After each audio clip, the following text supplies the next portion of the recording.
అసలు ఆ విషయం ఏంటంటే అందరికీ కొంచెం డౌట్ వస్తుండొచ్చు, ఎందుకు వీళ్ళు అంత వచ్చి చెప్తారంటే స్వాతంత్ర దినోత్సవం కాబట్టి బీసీజేఏసీ కూడా పాలమూరులో కుండపోత పొంగిన వాగులు, హైవే పైకి చేరిన వరద, కల్వర్టులో పడ్డ బస్సు, 15 మంది రక్షించిన అధికారులు, ఖమ్మంలో ఉధృతంగా మున్నేరు వాగు, ఉమ్మడి నల్గొండ నిండిన చెరువులు. అన్న ఇక్కడ చెరువులు అంటే నేను ఆ జాతికి సంబంధించిన వ్యక్తిని, ఇక్కడ బెస్త జాతికి సంబంధించిన వ్యక్తిని. అన్న ఇక్కడ ఏమైతుందంటే చెరువులన్నీ కబ్జాకు గురైపోయినాయి. ఇక్కడ నీళ్ళు ఎక్కడ ఉండాలి? వాగులన్నీ కబ్జాకు గురైపోయినాయి. ఇక నీళ్ళు ఎక్కడ ఉండాలి? రోడ్ల మీదకి రావాలి. చెరువులలో ఇండ్లు కడితే ఇల్లు చెరువులు అవుతున్నాయి. అదే కదా ఇప్పుడు చెరువులు కథం చేసేసి ఇల్లు కడితే వాగులు ఇల్లు చెరువులు అవుతున్నాయి. చెరువులు వాగులు అన్ని కబ్జా చేస్తున్నారు. కబ్జా చేసినప్పుడు నీళ్ళు ఎక్కడ ఉండాలి? ఇక అప్పుడు ఎట్లుండే అన్న ఇప్పుడు దానికి ఒక చెరువు నిండితే ఇంకొక చెరువుకు అలుగు పోతా ఉండదు. అంటే గొలుసు చెరువులు ఉంటాయి.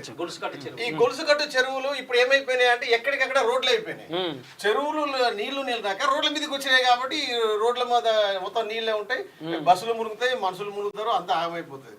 అంటే చెరువులను కాపాడడానికి ఈ ప్రభుత్వం ఏం చేస్తుందంటే చెరువుల మీద దృష్టి పెట్టకుండా ఓన్లీ ఏ విధంగానైనా సరే మేము గెలవాలి అని చెప్పి భూ కబ్జాదారులందరూ చెరువులను కబ్జా చేసి ప్లాట్లు చేసి అమ్మి ఇలా చెరువులు లేకుండా మత్స్యకారులకు, నిజమైన మత్స్యకారులకు, బెస్తకుండా గంగపుత్ర మత్స్యకారులకు జీవితం అంతా ఆగమయ్యేటట్టు ఇలా నీళ్ళని రోడ్ల మీదకి వస్తున్నాయి. కాబట్టి చెరువులు ఎక్కడైతే ఉన్నాయో ఇప్పటికీ హైడ్రా ఏదైతే చేస్తుందో మహబూబ్నగర్ జిల్లాలో ఇది కాపాడాలని రోడ్ మొత్తం కథమైపోయి అట్లా పోతుంది నీళ్ళు. చెరువు అన్నది అక్కడ చెరువు ఉంది. అమీర్పేటలో పడవల ద్వారా ఇక్కడ చెరువును చూడన్న, చెరువు ఉంది, ఇక్కడ కట్ అయిపోయింది, అక్కడ ప్లాట్లు ఉన్నాయి చూడు, రోడ్ మొత్తం కట్ అయిపోయింది. అంటే మీరు అర్థం చేసుకోండి, బస్సు పడ్డది. ఇదంతా కారకులు గత ప్రభుత్వాలు వెళ్ళిన పాలకులు ఏం చేశారంటే కబ్జాదారులతో కుమ్మక్కై ఈ విధంగా పాల్పడ్డారు. ఇప్పటికైనా ప్రజలు మేల్కొనాలి. ఈ సంటలో దూరం పెట్టాలి దొంగలు ఉంటుంది.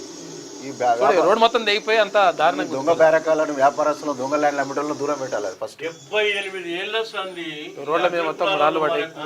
మన చేతికి రాజ్యాదం రాకుండా ఎంత తెలివితోని ప్రయత్నం చేసిరంటే అంత తెలివితోని ప్రయత్నం చేశారు. మన బీసీ, ఎస్టీ, మైనారిటీ వాళ్ళు ఇకనైనా మేలుకోవాలి.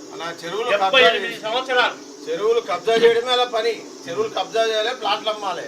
మరి నిజమైన మత్స్యకారులు ఎక్కడ పోవాలి, ఎట్లా బతకాలి, అదంతా ప్రభుత్వం పట్టించుకోదు. అది ఎందుకంటే చేసేది ప్రభుత్వం అండదండలు ఉంటాయి కదా వాళ్ళకు. కాబట్టి చెరువు రోడ్ల మీదకి వచ్చింది. మహబూబ్నగర్ జిల్లాలో నేషనల్ హైవేపై భారీగా వరద చేరింది. తర్వాత ఇందాక బస్సు కూడా అది మహబూబ్నగర్ జిల్లా రోడ్డు మీద.